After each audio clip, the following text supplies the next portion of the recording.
This is another one from Ray Dalio's principles about the 5-step process applied to an organization. Wow, that's been really just fucking... I don't know. Oh god. Hello, welcome back to the next episode of the Self-Development with Tactics fucking podcast.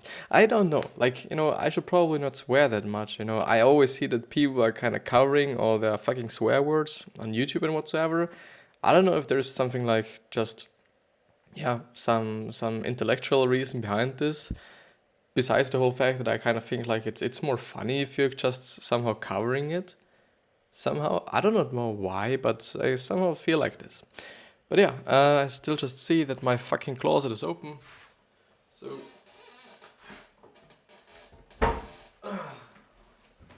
So now it's closed. But yeah, as I've said in the intro, which was a little bit like,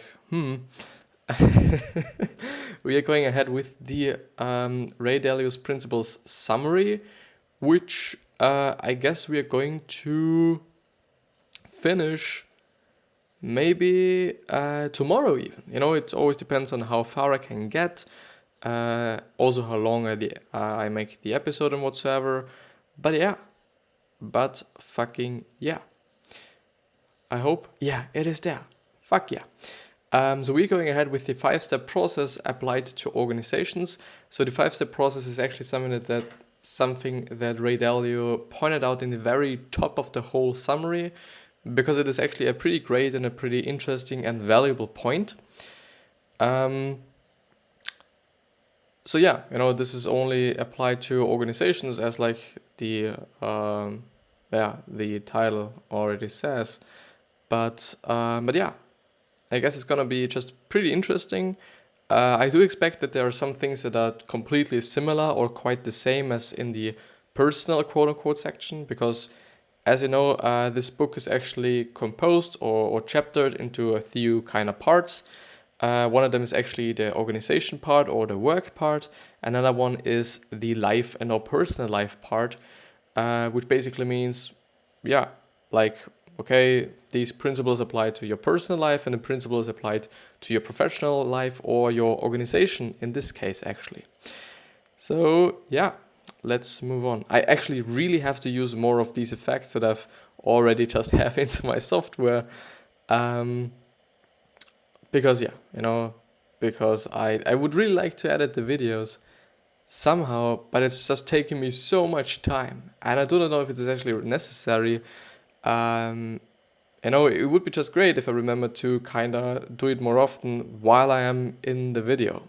Or during the fucking video. Would be nice, would be great. So maybe I'm just going to do it today. Maybe it's going to make it a little bit more interesting. I don't know actually, but I'll see. So the 5-step process applied to organizations. The third time that I'm actually reading this headline. So just like individuals, organizations employ the 5-step process to evolve and continuously improve. Since an organization deals with far more people, it can be even more complicated to step through the entire 5-step process, or the 5 steps. Yeah, and I also shouldn't overuse them actually. Set clear goals. Make a clear contract on what the expectations of work is, or the expectation of work is. Without this, you can't hold people accountable for it to being fulfilled. Review goals, tasks, and responsibilities at least once a quarter, and it totally fucking makes sense that you actually have a clear contract. Like, how would you just not blame? I don't want to say blame, but how do you want to just hold them accountable if you haven't even said what they should be doing just really fucking clearly? Like, it wouldn't make any fucking sense. I do just see there should. Well, okay.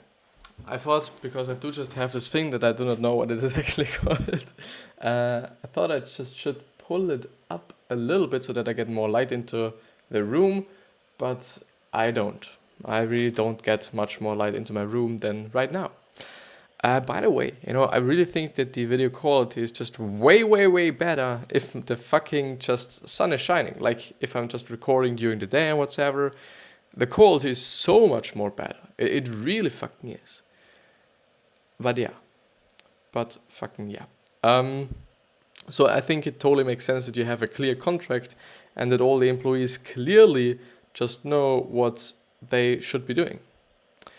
Be clear on how your lower level goals achieve your higher level goals and align with your values. Choose great metrics. Imagine the most important questions you need answered to know how things are going. Actually, pretty good one. You should almost be able to manage via metrics alone. Explain the principles behind your rules, so people don't just pay lip service to the rules, the ethics should make them abide by the rules. Probe deep and hard. Probe to the level 2 levels below you. Probe to the level 2 levels below you. Have them feel free to escalate problems to you. Make their probing transparent to increase the probability of being right, to let others evaluate, and reinforce faith in due process. Pull all suspicious threats, or threats actually. Small problems can be symptomatic of serious underlying problems. Reinforce the culture of excellence. Imagine your little problems are pieces of trash you're stepping over. What the fuck? So imagine your little problems are pieces of trash you're stepping over to get across the room. They may not be critical, but it doesn't hurt to pick up the trash, and it reinforces a culture of excellence. Totally makes sense. Like, this really reminds me of something that he pointed out way earlier. Like, I don't know, unfortunately, I don't know the exact chapter he was referring in to it to or something. But it was all about just solving the problems right now and not being like, okay, I'm gonna solve them just 2 years later. It's not a good idea, and it's not a good idea for your personal life either, because, for example, in relationships, whether it be just friends or whether it be in kind of love relationship, if you actually call it like this, I don't fucking know. But if you do just have some problems or something is bothering you about your partner or about something else, I would say that you should totally attack this problem right now and not in the future, because it will just really explode in the future if you're not doing something against it right now. Like, all this fraction there's going to be and all this tension there is just in the now is going to just really exponentially grow for the future or in the future. And that's not good. That's really not good. Like, I think it makes sense. But therefore, I would say even quote unquote, in love relationships, you should tackle every single thing that is bothering you right now. Sometimes you can and sometimes you can't, because maybe your partner doesn't like it. Like, some partners might be like, okay, I do not want to talk about negative stuff or something, even though it is somehow just very important and whatsoever, but you can't force anyone to do anything.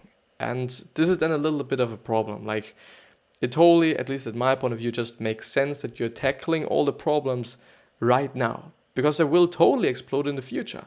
This is what I've seen and I've heard from other people, from other successful people. Also in terms of relationships, not only money success or just, business success. But I think it is very important, and I do think it is the same exact thing with your organization as well. Like, if there are any small problems, especially in your culture, I guess you should solve them right now, because in the future it might only get worse. And I think this just then isn't as good, or is just really not good.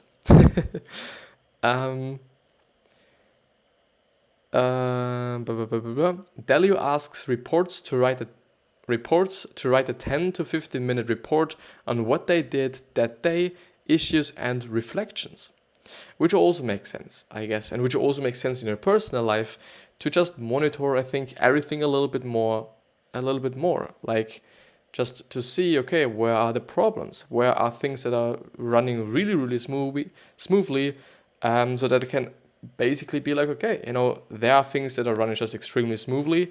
Maybe I'm gonna just take some people and put them into another section of the whole department or something, whatsoever. I do think that it's just a very important kind of tool to decide things, like in general. Identify problems and don't tolerate them, which is basically the exact same thing that I was talking about just before. And it is always quite funny. Sometimes it happens. It actually pretty often happens that I'm just talking about something that's then coming up in the fucking summary. Like, it's pretty interesting, and I think it's pretty great because this somehow tells me, okay, I understand what I'm kind of reading about, like, which is not quite always the case. Like, in the few parts and paragraphs I haven't said anything to, are basically kind of parts, or basically were paragraphs that I didn't quite understand. But I still hope that people outside there who are listening to me in the podcast or who are just watching this video are understanding what this is all about. But yeah, let's see. It must be okay to make mistakes, but unacceptable not to identify them or learn from them. Which is actually true. And I think it is actually the same exact thing in your personal life, even though, like, I'm just really repeating what I've been talking about in the other episodes where all these principles were actually applied to your personal life. But it really is. Like why? Like, why would it be like? And I hope that he's going to make this metaphor that he was also making in the personal life thing. And if not, I'm going to do it. But let's see. People need to internalize the life principles around embracing reality. People need to embrace their pain as a growth opportunity and reflect on what they have to improve. Celebrate finding mistakes since they are opportunities to improve the machine. And now you can see, okay, he's as well just referring to the company as a machine, because this is a metaphor that he was making throughout the whole summary and throughout the whole book, which I think totally makes sense. And he also said, like, that you should view yourself as a machine as well, which for me at least also makes sense, because if you think about it, it is really like, okay, for example, what you put into a machine, for example, what you put into your car, what your fuel is, you can just theoretically put water in your fucking machine or in your fucking car, but I guess it wouldn't be the best idea. Like, I think it wouldn't work, and it would totally fuck your whole car. And I think it's the same exact thing with your body. You shouldn't just put things into your body that should not be there, and that should not be put into your body. I do just see now, if I see correctly, I'm a little bit like, am I synchronized well? I guess, I hope. I don't know why. Oh, I see. Maybe now it's really better, I guess. Yeah, because I've had Photoshop open, which is really fucking taking all the resources from my fucking MacBook. But maybe just because I've given it so much resources. But yeah, let's see. Don't fire someone for making an honest mistake. This incentivizes hiding mistakes. Actually true, and hiding mistakes just really doesn't make any fucking sense. Like, why would you hide mistakes? If there is a mistake, I would totally embrace it. I for sure understand that some people in an organization will hide it because of the leader. If the leader is just a fucking asshole, for sure I'm gonna hide all the mistakes that I've made, because I would just be fucking fucked by my leader if I just show them or show him or show her. So I don't know. It really as well shows how much a leader can affect the whole company, in a good way and also just in a really bad way. So I think like they should totally be embraced, because if you know where the mistakes are and were, then you can just somehow tackle them pretty fucking well. If only one person knows what's going on in the whole company in terms of a mistake, then basically only this one person can somehow solve this problem, which is not that effective, I would say. But people must escalate responsibilities they cannot handle. Okay. Assign people the job of perceiving problems. They should have independent reporting lines to convey problems. Have as many eyes looking for problems as possible. Makes sense. Beware of boiling water syndrome. People get used to things that would shock them if they saw them with fresh eyes. So people get used to things that would shock them if they saw them with fresh eyes. groupthink. Don't assume that just because other people aren't screaming means they're not a problem. Other people are thinking the same thing, which is actually true. And I think which is actually the case pretty fucking often, in every kind of group or culture, or, whether it is in school, whether it is in a company. I think it's quite often, the case that some people speak and some don't, even though those people who are not speaking about the problem, who are not speaking about things that are bothering them, they're still there. Like, they're still not happy with the whole situation, but they're just not saying anything. Like, yeah, not that good, I would say, but maybe this also comes up to the leader then. Like, if the leader is actually a person that is just really kind and really like forgiving or something, or if the leader is actually a person that is a fucking piece of shit. Like, totally makes a difference. Keep an error log to track mistakes and solutions. Observe patterns of mistakes to see if there are signals of actual weaknesses. I think it also totally makes sense that you're monitoring every single mistake and the solution to it, because if this problem once again just comes up, and if you don't know the solution any longer because you somehow forget it, or you didn't kind of write it down, or just observed it, wouldn't be that great, because you then just have to look for the solution once again or whatsoever. But if you clearly know what the solution to your problems are, the problems are no problems any longer, because you can easily solve them. And the problems with these summaries sometimes is that they're talking about some things that are extremely, extremely, extremely obvious. But still, maybe I should actually kind of turn on the light.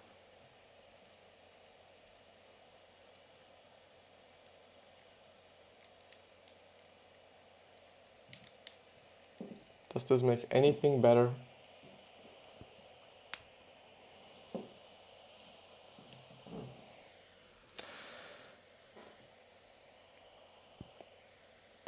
Maybe. I don't fucking know. I really don't know. I really can't decide right now. But yeah, I think it just makes sense. But what I was talking about, or what I initially want to say, is that a lot of things are so obvious, but still I kind of feel like I have to point them out. Because, I think especially those really obvious things are those things that people kind of overlook and people just don't see, or just don't want to see or something. And then it is good that I'm pointing it out actually somehow, to some degree.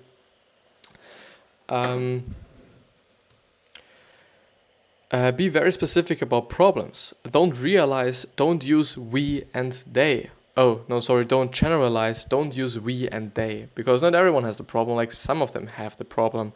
And I do guess, it's good for the culture if you do not just put everyone into the same basket or into the same kind of container. And, if you are like, okay, everyone's having this problem, it's not quite, the truth. And Ray Dalio is just really, really looking forward to the truth. This is something that he has quite been pointing out pretty fucking often throughout the whole summary, that the truth and being truthful also to yourself and also in a company is very, very crucial for its success, and I guess also for your success. Name specific people and specific instances someone created a procedure that went wrong or made the faulty decision. Well, I think this has also something to do with him saying like, okay, you should totally make the people responsible for what they have done.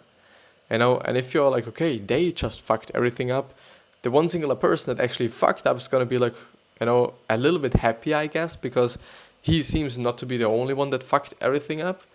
But still, all the other people are just somehow not that happy about it, because they feel like, okay, they have also been a problem, even though they haven't. And this just, doesn't seem to be very good. Even though, I do just have to say, if you're so specific about the name, what this person did and whatsoever, I would just only, just really talk about this with the really heads of the company and not with anybody else, but someone that has anything to say in the company. Like, not with other employees, not with other people and whatsoever, because if you're just really fucking with the people in front of other people, it's crushing them. It's not nice, it is not kind, and it doesn't make any sense. Why would you? If this person knows that there has been a mistake, and also if the heads of the company know that there has been a mistake and who it did and whatsoever, I guess it is okay, you know. But if you just really kind of just, yeah, maybe even just bully, you know, this singular person in front of other people, not that good, not that nice, and just really not, yeah, not good, really fucking not good. I really like making these videos. I really do. And I really feel with all the YouTubers, you know, it is, I don't like this word either. You know, there are certain words like influencer and YouTube and all these things. I would either say content creators, like, you know, not because it sounds so cool, but I guess there has been just a connotation to the word YouTuber that is not that great. Like, you know, yeah, I don't know how I should actually explain it, but I do really feel with them who actually always say, like, or often say, that they just love to make those videos that they are making and love to do what they are doing, which is, I think, incredibly great. You know, if you can really say, like, what you're doing for a living and what you're doing as work is something that you absolutely love, because then you would just do it, and then you're going to be successful with it as well, because work doesn't feel like work then. You know, work feels like your hobby, or work feels like something you just like to do and something you're passionate about. And then, at least for me, it makes sense that you're going to be just good at what you're doing, and or that you're going to be successful in what you're doing, because, you know, it's completely something different than doing something that you absolutely hate. Like, it completely is something different. And therefore, I guess, you know, I hope that I'm always going to do what I really like to do. And once I feel that I do not like what I'm doing as work, or, you know, for my living, I hope that I'm going to stop doing it, because I don't know, you know, this is something that I'm thinking about right now, but I really think as well that this is not as easy when you are in the real world. You know, thinking about a lot of things is easy, and being like, okay, you know, I'm going to do it when I'm working is also something different. Like, I'm not working at the moment. I'm still a student. Like, even though, you know, next year is going to be my last year, and afterwards I'm going to have to do something like some social work, I guess it is actually called. Like, because we have to in Austria because of the military and whatsoever. And afterwards I do just have to work. And I do hope that I'm going to work on something that I actually like to do.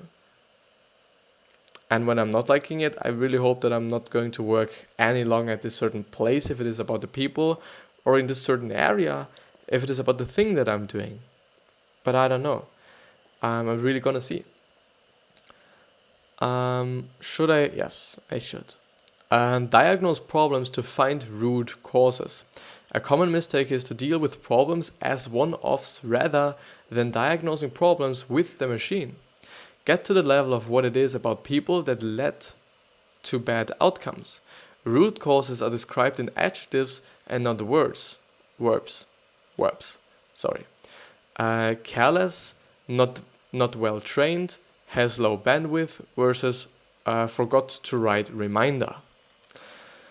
So root causes are described in adjectives, and at my point of view, it definitely makes sense that you're looking forward to the root cause, or you're looking for the root cause, because if you're gonna solve the root cause, everything else is gonna be solved. You know, you can for sure kind of work on every singular level, but it doesn't make any sense. Like, it's very inefficient.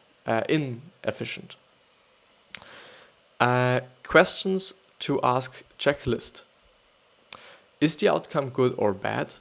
Who is responsible for the outcome? Is the RP incapable, or is the design bad? So it's referring to the design of the company and or the structure of the company. Like, for sure, you know, the people in the company are totally making a difference. But if the whole structure and the whole design of the company and or machine is bad, you can put the best kind of components into it, it's still not gonna work. You know, it's the same exact thing. Like, okay, you know, you do have a tower PC, like, you know, this big PC, not like anything else that we are kind of used to nowadays. And if it is just too small, or if it's just not too if it's not big enough, yeah, you know, you can put just every singular, every component into it, but it wouldn't work in the end. Wouldn't just work. Maybe some parts of it will work. Maybe because you are not able to have some water cooling into it. I don't know. Like, it's also the design of it. Like, I hope you know what I mean. I really hope. How should the machine have worked? Stay at the level of who should be doing what, rather than procedural details. If the machine didn't work, what broke? Trace through the previous answer to find what broke. This is the proximate cause. Why didn't things go as they should have? Ask the 5 whys. And pinpoint a specific key attribute like not executing well or not perceiving problems well. If X attribute is done well next time, will the bad outcome still occur? Actually, a great question. Like, always kind of also think about whether what you're talking about or what you're thinking about is actually the truth. Like, if I'm saying like, okay, this attribute is like, okay, this person wasn't sleeping well, I don't fucking know. Is the person's gonna just do everything great if they have slept well, the day before or the night before? And if not, like, you're gonna have to just look for another root cause, or just only 2 options. AKA, if we fix this part, would that repair the problem? If the problem is a faulty design, ask who is responsible and whether they are capable of designing well. Is the root cause a pattern from Tom was careless to Tom is often careless? If so, is this due to training or inability? And then you just have to mix up or have to change up. Maybe this person is not suitable for this kind of position, or you just have to train this person a little bit more, a little bit better. Maybe you have to just have a look at your trainees if this problem is occurring a lot at the same people or the same department. Like, I think I just really have to say something right now. Gary Vee is often talking about, his job is basically only putting out fires. And this is what he's doing from the morning to just the really end of the day. And I'm really seeing this now. Like, it really fucking is. You have to take care of all the problems in the company. You have to just find root causes for the company or for these problems. You gotta have to find solutions for the problems. And it is quite all about problems. Yeah, and if something isn't doing well, if there are no sales, where's the problem for this? Where's the fire? So it's just really like you're putting out fucking fires all day long.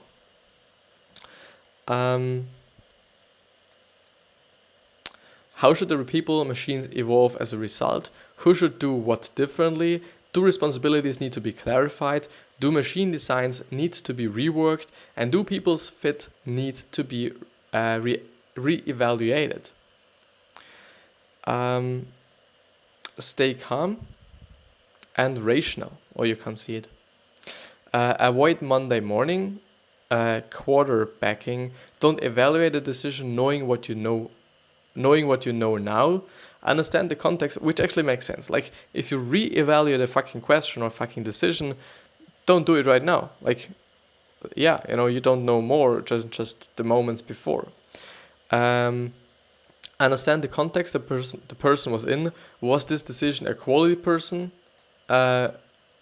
Was this decision a quality person would have made?